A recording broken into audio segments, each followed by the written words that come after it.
नमस्कार दोस्तों, मेरा नाम है मयंक चौहान और आप सभी का मैं स्वागत करता हूं हमारे यूट्यूब चैनल। और दोस्तों, हमारी ज्योग्राफी की आज 12वीं क्लास है और आज हम टॉपिक कवर करेंगे वो है कुछ प्रोजेक्ट्स जो कि वाइल्ड लाइफ कंजर्वेशन के लिए चलाए गए, टाइगर रिजर्व्स, एलिफेंट रिजर्व्स और कुछ रामसर वेटलैंड साइट। और रामसर वेटलैंड साइट को एक बार डिस्कस भी कर लेंगे कि असल में ये होती क्या चीज़ है। ठीक, तो दोस्तों देखिए, सबसे पहले हम बात करते हैं project for wild life conservation की। देखिए, सबसे पहले सन 1970 में एक प्रोजेक्ट चलाया गया। प्रोजेक्ट का नाम था प्रोजेक्ट हंगुल, सन 1970 में। अब देखिए, हंगुल जो है वो कश्मीरी स्टैग को बोलते हैं। हंगुल जो है वो कश्मीरी स्टैग को बोलते हैं। और देखिए, आप फोटो में कश्मीरी स्टैग देख भी पाते हैं, ये हिरण की प्रजाति होती है। फिर है प्रोजेक्ट गिर, और ये असल में चलाया गया था एशियाटिक लोयन के लिए। तो प्रोजेक्ट गिर जो है 1972 में चलाया गया और एशियाटिक लोयन के लिए चलाया गया था। फिर है प्रोजेक्ट टाइगर 1973 में। ये सबसे इंपॉर्टेंट है, स्टेट एग्जाम हो या फिर नेशनल एग्जाम हो, ये बहुत बार आ चुका है। फिर था प्रोजेक्ट राइडली टर्टल, सन 1975 में इस प्रोजेक्ट को चलाया गया। और दोस्तों देखिए, जो राइडली टर्टल होता है ये समुद्र में पाए जाने वाले टर्टल यानी कछुए की प्रजाति में दूसरी सबसे छोटी प्रजाति है, दूसरी सबसे छोटी स्पीशीज है। और राइडली टर्टल जो है भारत में सिर्फ ओडिशा में अंडे देते हैं। याद रखिए, ये भारत में मिलते हैं और दूसरी जगह भी हैं, पर ओडिशा एक ऐसा एरिया है, ओडिशा के कोस्ट पे ही ये अंडे देते हैं। पिछले काफ़ी सालों से बीच में ये स्पीशीज जो है वो बहुत कम अंडे देना शुरू कर दिए थे, तो ओडिशा में ही इनके अंडे दिए जाते हैं। फिर है प्रोजेक्ट मणिपुरी थमीन। देखिए, मणिपुरी थमीन जो है ये भी एक डियर की प्रजाति है। ठीक, और फोटो में दोस्तों आप भी इसको देख सकते हैं कि ये भी डियर जैसा है। फिर है क्रोकोडाइल ब्रीडिंग स्कीम जो कि 1975 में चली। फिर है प्रोजेक्ट राइनो। तो देखिए दोस्तों, फोटो में आप देख पाएंगे कि वन ओन राइनो ये पूरी दुनिया में लगभग भारत में ही मिलते हैं सिर्फ। और सन 1987 में इस प्रोजेक्ट को शुरू किया गया। फिर था प्रोजेक्ट एलिफेंट। भारत में दोस्तों देखिए हुआ क्या था, काफ़ी सारे स्टेट्स में एलिफेंट को डोमेस्टिकली यूज़ किया जाता था लॉगिंग के उसमें। लॉगिंग देखिए क्या होता है, जब बड़े बड़े पेड़ों को जंगलों में काटा जाता है तो हाथियों से उनको जो है वो एक जगह से दूसरी जगह ट्रांसपोर्ट कराया जाता। तो प्रोजेक्ट एलिफेंट के दो मेन एम थे। पहला तो हाथियों की जो इस तरह की पोजीशन है जहाँ पे वो बहुत ज़्यादा ही बुरी हालत में काम कर रहे हैं, वहाँ से उनको बचाना। और एलिफेंट की जो कॉरिडोर्स हैं उनको सिक्योर करना, क्योंकि कई बार क्या होता है, एलिफेंट के कॉरिडोर्स के बीच में सड़क हाईवे जा रही है, तो इस चक्कर में हमने एलिफेंट रिजर्व भी बनाए हैं और एलिफेंट कॉरिडोर को सिक्योर भी किया है। फिर बात करते हैं दोस्तों रेड पांडा की। देखिए, रेड पांडा जो है दुनिया के बहुत कम रीजन में, बेसिकली अगर हम बोले तो सिर्फ भारत और भारत के आसपास से मिला करता है। और रेड पांडा दोस्तों जो है प्रोजेक्ट रेड पांडा 1996 में शुरू हुआ।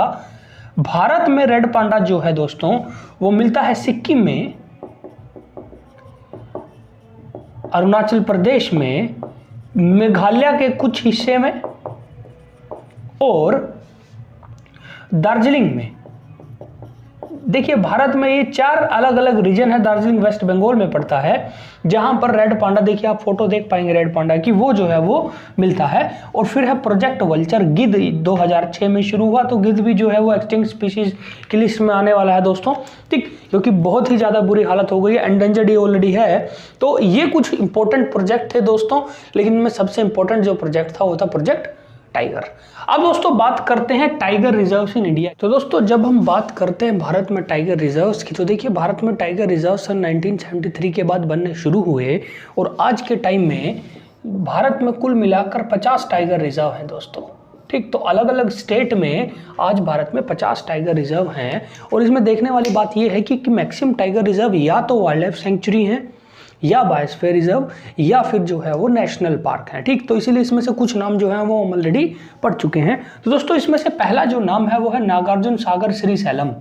और एरिया वाइज दोस्तों ये जो है ये है largest tiger reserve of India.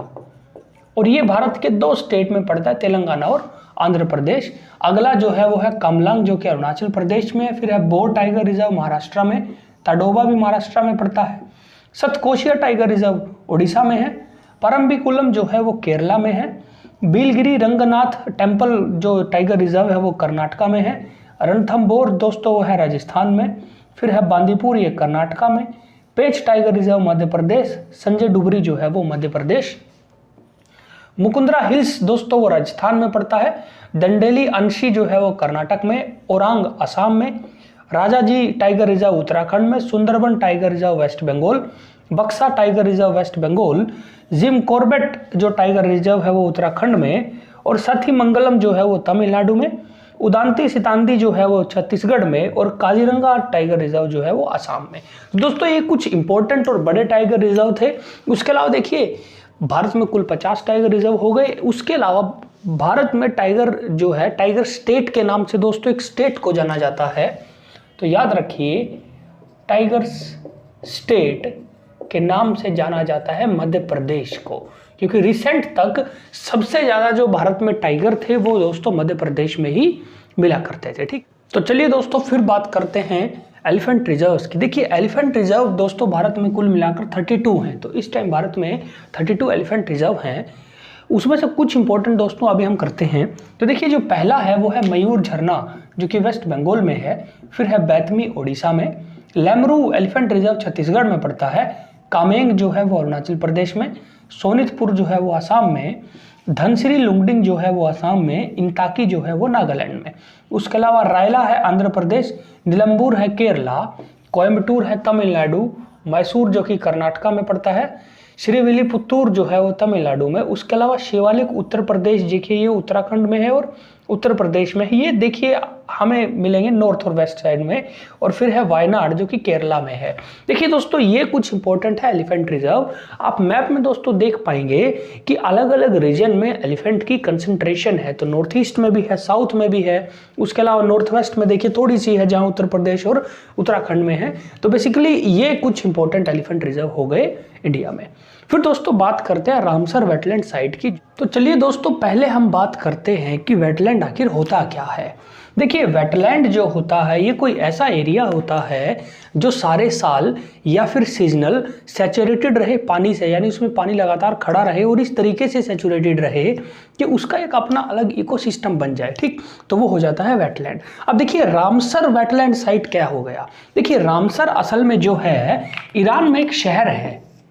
Ramsar जो है ईरान में एक शहर है। सन 1971 को 1971 में वहां पे वेटलैंड को लेकर एक कन्वेंशन साइन हुआ। तो कन्वेंशन फॉर वेटलैंड। तो 1971 में ईरान के रामसर शहर में एक कन्वेंशन साइन हुआ वेटलैंड को लेकर के, ताकि वेटलैंड को जो है वेटलैंड के इकोसिस्टम को बचाया जा सके। और उसका मेन पॉइंट ये था कि हर देश जो है वो अपने देश में वेटलैंड को जो है वो बचाएगा। तो इसलिए नाम पड़ गया रामसर वेटलैंड साइट। तो देखिए दोस्तों बात करते हैं भारत में रामसर वेटलैंड साइट की। तो भारत में कुल मिला करके 37 रामसर वेटलैंड साइट हैं दोस्तों। तो भारत में कुल मिला करके 37 वेटलैंड, 37 रामसर वेटलैंड साइट्स हैं। ठीक, तो बात करते हैं उनमें से कुछ इंपॉर्टेंट साइट की। देखिए इनमें से मैक्सिमम जो दोस्तों साइट हैं वो आमतौर पे या मैंग्रोव होंगी या फिर वो कोई लेक या लेक के आसपास का रीजन हुआ करेगी। ठीक, तो बात करते हैं सबसे पहले वुलर वेटलैंड जो है वो वुलर लेक के पास है।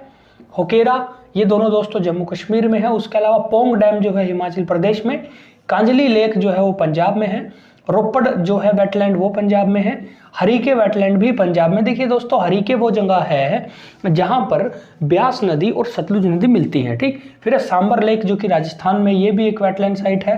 भोज वेटलैंड दोस्तों मध्य प्रदेश में, वेम्बनाड वेटलैंड केरला में, और सस्तमकोटा लेक जो है वो केरला में है। उसके अलावा पॉइंट कैलिमेर बर्ड सेंचुरी ये तमिलनाडु में है। ये बहुत अच्छी बड़ी वेटलैंड साइट है। फिर है कोलेरू लेक आंध्र प्रदेश में है। भितरकनिका मैंग्रोव वेटलैंड ये भी उड़ीसा में है। Chilika lake Odisha, east Calcutta wetland ये दोस्तों वेस्ट बंगाल में है। दीपोरबिल वेटलैंड जो है दीपोरबिल लेक पड़ती है दोस्तों आसाम में, उसके पास है। फिर है लोकटक लेक मणिपुर में। रुद्रसागर वेटलैंड जो है त्रिपुरा में है। नाल सरोवर वेटलैंड गुजरात में। अपर गंगा रिवर वेटलैंड जो है वो यूपी में पड़ता है दोस्तों। और सो मरोरी लद्दाख में, देखिए लद्दाख में भी एक वेटलैंड है सो मरोरी लेक के आसपास। और फिर है नवाबगंज बर्ड सेंचुरी यूपी में। ठीक, तो ये दोस्तों कुछ इंपॉर्टेंट वेटलैंड साइट हैं 37 में से। अब इनमें से दोस्तों सबसे बड़ी कौन सी है? देखिए दोस्तों, एक वेटलैंड साइट है जो हमने यहां पर नहीं लिखी, लेकिन वो सबसे बड़ी वेटलैंड साइट है, वह सुंदरबन वेटलैंड साइट। तो याद रखिए, Sundarban wetland site is largest in India. ठीक, तो सुंदरबन वेटलैंड साइट जो है दोस्तों, वो सबसे बड़ी है भारत में वेटलैंड साइट। ठीक, तो दोस्तों हमने आज छोटे छोटे 4 टॉपिक किए हैं। देखिए, अलग अलग वो एग्जाम में कई बार पूछ लिया जाता है, जैसे रामसर वेटलैंड साइट और एलिफेंट रिजर्व जो है वो मोस्टली दोस्तों यूपीएससी ही पूछा करता है। बाकी दूसरे स्टेट के एग्जाम में टाइगर रिजर्व का कभी कभी सवाल आ जाता है। तो दोस्तों आज हम इतना ही करेंगे। हमारे चैनल को दोस्तों लाइक करते रहिए, शेयर करते रहिए और सब्सक्राइब करते रहिए। जय हिंद।